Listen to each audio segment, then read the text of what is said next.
The Legend of D.B. Cooper. November 24th, 1971. Thanksgiving Eve. A man, calling himself Dan Cooper, walked up to the Northwest Orient counter in Portland, paid cash for a one-way ticket to Seattle, and stepped into history. He didn't look like a hijacker. He looked like an executive heading home for the holidays. He ordered a bourbon and soda, lit a cigarette, and waited for the wheels to leave the ground. 3 p.m., he handed the flight attendant a note. She assumed it was a lonely man's phone number and tucked it into her pocket. Cooper leaned closer, his voice a calm, chilling rasp. "Miss, you'd better look at that note. I have a bomb." Inside the briefcase was a glimpse of hell.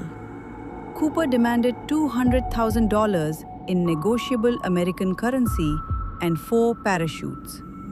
For 2 hours, the plane circled Seattle while the FBI scrambled to meet his terms.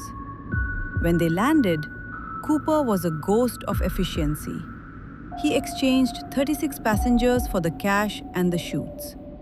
He ordered the pilot to take off again, heading for Mexico City. But he had 3 specific rules. The landing gear must stay down, the flaps must stay at 15 degrees, and the cabin must remain unpressurized. He knew the Boeing 727. At 8:13 p.m., over the jagged wilderness of southwest Washington, the pilot felt a sudden pressure bump. Cooper had lowered the rear aft stairs and stepped out into a 200-mile-per-hour gale.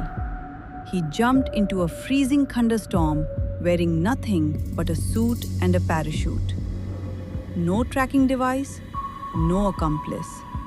Just 10,000 feet of empty air and a forest that swallows secrets whole. When the plane finally landed in Reno, the stairs were dragging on the tarmac. The money was gone.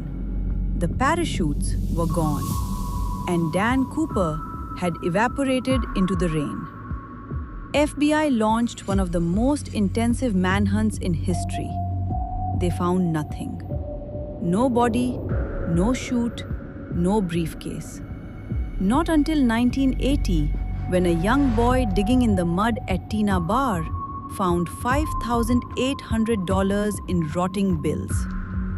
The serial numbers matched.